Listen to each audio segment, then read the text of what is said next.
Full time എന്താ പറയുക മടി ക്ഷീണം അതായത് ഒന്നിനും താല്പര്യമില്ല. ശരിക്കും മനസ്സിൽ അവർക്ക് താല്പര്യമുണ്ട്, പക്ഷെ ഒന്നും പറ്റുന്നില്ല.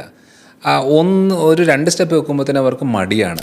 ചിലപ്പം ഇവരുടെ തീരുമാനങ്ങൾ ഇങ്ങനെ മാറിക്കൊണ്ടിരിക്കും. ഒരു ഭയങ്കര എന്താ പറയുക എക്സൈറ്റ്മെൻറ്റിൽ ഒരു തീരുമാനം എടുക്കും, കുറച്ച് 2 സ്റ്റെപ്പ് വെക്കുമ്പോൾ അത് മടുക്കും, പിന്നെ ആ തീരുമാനം നേരെ അങ്ങ് മാറ്റും. അപ്പം കൂടെ ഇരിക്കുന്നവർ കൺഫ്യൂഷനാണ്, ശരിക്കും ഇത് എന്താണ് എന്നുള്ളൊരു രീതി വരും. അപ്പം ഇത് ശരിക്കും പറഞ്ഞാൽ വിറ്റമിൻ ഡിയും അയണും കുറയുമ്പോഴാണ് ഇത് മെയിനായിട്ട് ഉണ്ടാകുന്നത്. ഇതേപോലെ തന്നെ ഇമ്പോർട്ടൻ്റ് ആയിട്ടുള്ളൊരു പോഷകമാണ് B12 എന്ന് പറയും. ഈ വിറ്റമിൻ B12 ഭയങ്കര ഇമ്പോർട്ടൻ്റ് ആണ്.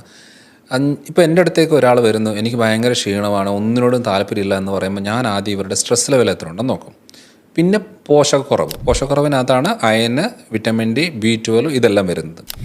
ഒമേഗ 3യുടെ അളവിലൊക്കെ നല്ല അളവിൽ ഇതായി കഴിഞ്ഞാലും നമുക്ക് നല്ല ചേഞ്ചസ് വരും, ഒമേഗ 3 നന്നായിട്ട് സപ്ലൈ ചെയ്യുമ്പോൾ തന്നെ. പിന്നെ വരുന്ന കാര്യം എന്ന് പറയുന്നത് ഇവരുടെ റിലേഷൻഷിപ്പാണ്.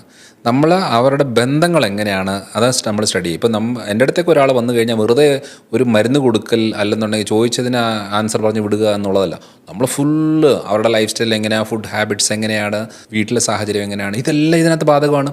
പല ആളുകളും അവർ കല്യാണത്തിന് മുമ്പൊക്കെ ഭയങ്കര ഹാപ്പി ആയിട്ടും എനർജറ്റിക് ആയിട്ട് നിൽക്കുന്നവരായിരിക്കും.